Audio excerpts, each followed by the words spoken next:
I don't know what the recommendation is. But I think that I remember the recommendation quite clear. They offered me 40 hours of community service. Is that still on the table? Okay, no. All right, Mr. Resto. So Mr. Resto, you have two cases. You have case number. You hear me? Yes, okay. I hear you.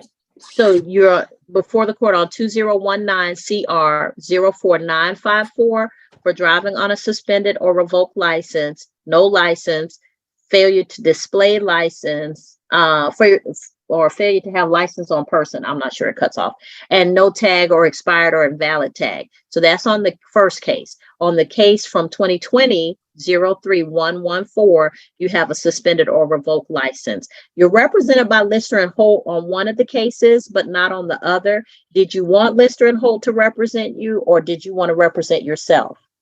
I'll represent myself. On both cases? Yes, ma'am. I have a quick question as far as law concern when it comes to driver's license. Okay. Okay, you're only allowed to have one driver's license, and I have an Alabama driver's license. So when I get pulled over, I actually showed them my Alabama driver's license, and it's current. It's the most current, and so they make a determination if they should go off the Georgia driver's license or the Alabama driver's license. And when I present the Alabama driver's license, they let me go because my Alabama license is valid, and you're only allowed to have one. And I had Alabama license first, so my I believe Georgia this sounds like license, a not guilty. Okay, so Mr. Resto, what Mr. Taylor is saying is this is something that you could prove at trial. If you present that information at trial, then that means you want to go to trial instead of taking a plea. I don't know what the recommendation is, and I don't know. Well, the recommendation was, I think I've been dealing with this case for an awful long time now, so Yeah. I don't really want to go to trial. I just want to get it behind me. But I think that I remember the recommendation quite clear. They offered me 40 hours of community service. Is that still on the table? Okay, no, Mr. Resto, it's more than that. So let me explain why I know it's more than that. So the basic fines and fees for driving on a suspended license is the first time in 5 years. If you get one, then you can enter a NOLO plea if you have a NOLO plea eligible to you, and then the fine is $500. But if you get a second one, the fine goes to $1,000. A third one, the fine goes to $1,500 and 10 days mandatory jail time. You have a second one, which means that you might be able to enter a NOLO to the first one, but then the second one is outstanding. So when you took a plea to the second one, that would definitely suspend your license. So that's what's on the table. Okay. And the fines are hefty. So you would get a plea on the first one, and that's a $500 fine, which is $737.50. But the next one is going to be $1,000 in addition to that, and that's $1,420. So we're looking at almost $2,000, $2,200. Your Honor, is Mr. Resto represented on the particular case that we're referring to? Well, I want to address him directly if he's represented, because this is a serious matter. I get you. So that's why I'm saying, Mr. Resto, you have representation. I can allow you to be represented on both cases, and they can help you work this out.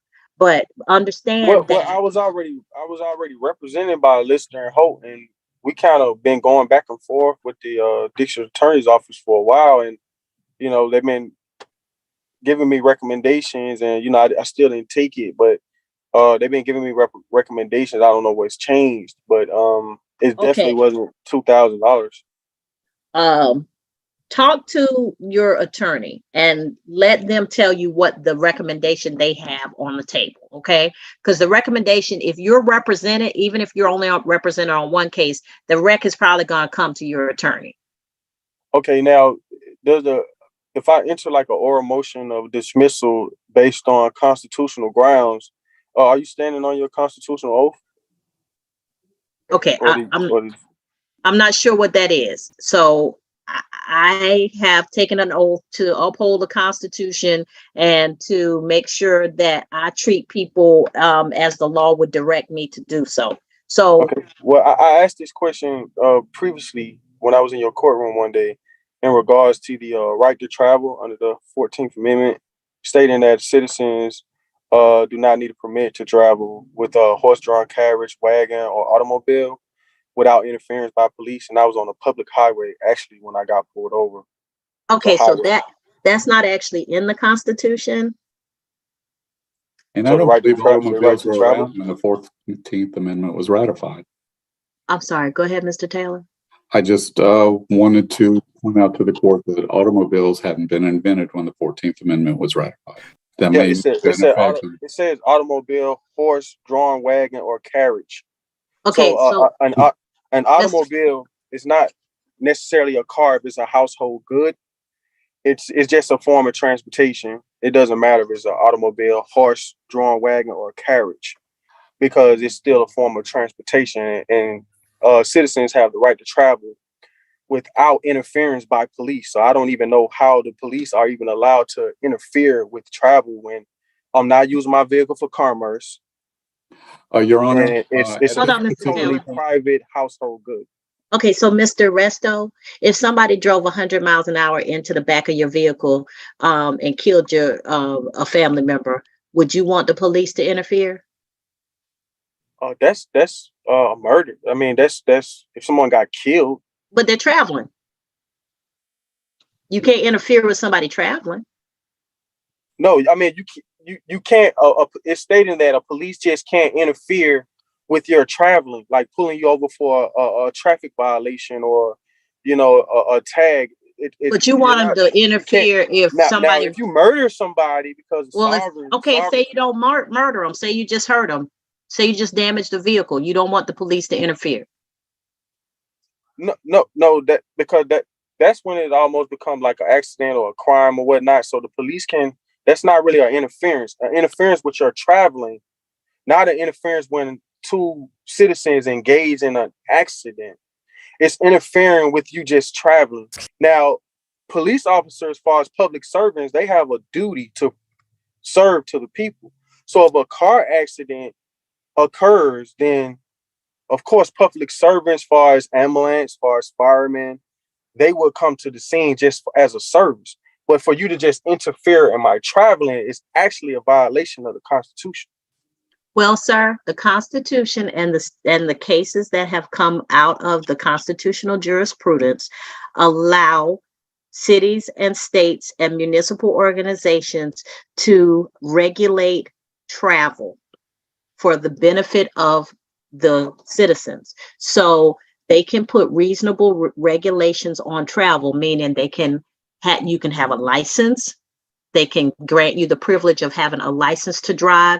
They can regulate how your license is seen. If you don't have a license or if your license is suspended, they can intervene to take your license away or your privilege to drive away. It is a crime. You can be convicted of not driving under a proper license. So the government is allowed to intervene in a lot of ways with people traveling. So I'm not sure where this information comes from, but there's a lot of stuff on the internet about traveling and the 14th Amendment and horse and buggies and even maritime law. But I mean, all of those things are not true. an automobile was actually created before a driver's license was ever created. So people Okay. was actually their case pamphlets where people was actually operating vehicles before a driver's license ever became. That's actually, you guys are actually a conflict of interest. Actually, as far as you being in cahoots with the DMV, that's a totally separate entity. Okay. And for So, some Mr. reason, Resto, do you want to resolve the case because it's not I going to want to be resolve the 40 case, but hours of I disagree with the fine amount because it changed. I would it, pay I would make an offer like I can do $1,000, maybe 12-month probation, but Mr. Resto. $2,000 that's excessive. Mr. Resto, we're not negotiating. Those are statutory fines, meaning they're written into the law. I can't even change them. Can I make a counter offer to the state and say it's $1,000? That can I be? No, Because I did do sir. time in jail. If the state would see that Well, and count. That's why I'm saying that you may want to speak with an attorney, because certain things that they can negotiate, I can't change the statute. I can't change what's written in it, but they can negotiate. And if the solicitor wants to give you credit for time in jail in lieu of the fine, those are things that they can do that I can't do. Yeah. So I would ask to the district attorney, knowing that I did serve some days in jail, can you guys Okay. lower the fine and I just go ahead and end this So, case right now? I can do 1,000. I got $1,000 right now. Mr. And Mr. Resto, so that's a conversation that you need to have with them directly without me being present, number one. Number two, the reason I keep saying you might want to go through your attorney is because they can explain to you what is already on the table and how that may or may not change, okay? what's on the table now, man? I don't know. That's what I'm saying. I would rather you have that conversation in a breakout room with the attorney who's assigned to your case and with the state, as opposed to here in the main room. One, because I have other cases that need to be addressed, and two, because that's not information I need to hear. Okay, is it anything I can do to get this case resolved now? Because it's been lingering on I'm my telling head you what to for do, but you're years. not listening, Mr. Reston. Mr. Resto, I mean, today, like, I want to resolve this today. I get that you want to resolve it today, and I'm telling you what to do, but you're not listening to me. I said you can go into a breakout room with your attorney, and the attorney and you can discuss what's already on the table. And then if your attorney wishes to speak with the state to clarify anything, they can do that too. But you're not going to get it resolved by going back and forth with me, because there's stuff I cannot do. Okay, just tell the state that I'll take their recommendation. I'll just pay the $2,000 if they can give me 12 months to pay it off. And Okay, if I sir, pay it off early, if my probation can be terminated, that would be great. Sorry, I was discussing with Mr. Resto, and I understand something changed about his bond. Okay. He has bonds with two bondsmen. I don't know of anything. Did somebody come off a bond? Your Honor, maybe I can address that question. Okay. Mr. Resto, our office filed a motion to revoke bond, and that motion was granted a rule nisi, and it was calendared. That motion didn't happen because of the pandemic. It was, I believe, scheduled to happen in 2021, maybe February, but somewhere about that time. I informed Mr. Kamani to inform his client that depending on the outcome of today's arraignment, the state intends to move forward on that bond revocation. Your Honor, may I make a request on that matter? Sure, Mr. Taylor. I'd request that the defendant show in person for him. Zoom court is or remote appearance is not sufficient. So it's my understanding that you and Mr. Castaneda have parted ways with respect to your case. Yeah. Did he file a motion to withdraw? Yeah. Okay. Did you want to go forward without an attorney representing yourself? Yeah, it seems like the attorneys that the state appoints me, they have a very hard time of like listening to their clients, like what they have to say. Like, I had a conversation with him for like maybe 5 minutes, and he was very like wanted to do what he wanted to do. He didn't want to hear what I had, or he was just telling me like I was raising concerns about the state came off of my bond, and I was trying to figure out why they came off of my bond when I show up for court. I gave him no reason to come off my bond, and he said. So when you say come off your bond, the bonding company has to do that, not the state. So I'm not sure. Well, they filed a motion to come off my bond. That's what he stated. Okay, is that Free at Last or Atlanta Clayton bonding? No, not Free at Last. I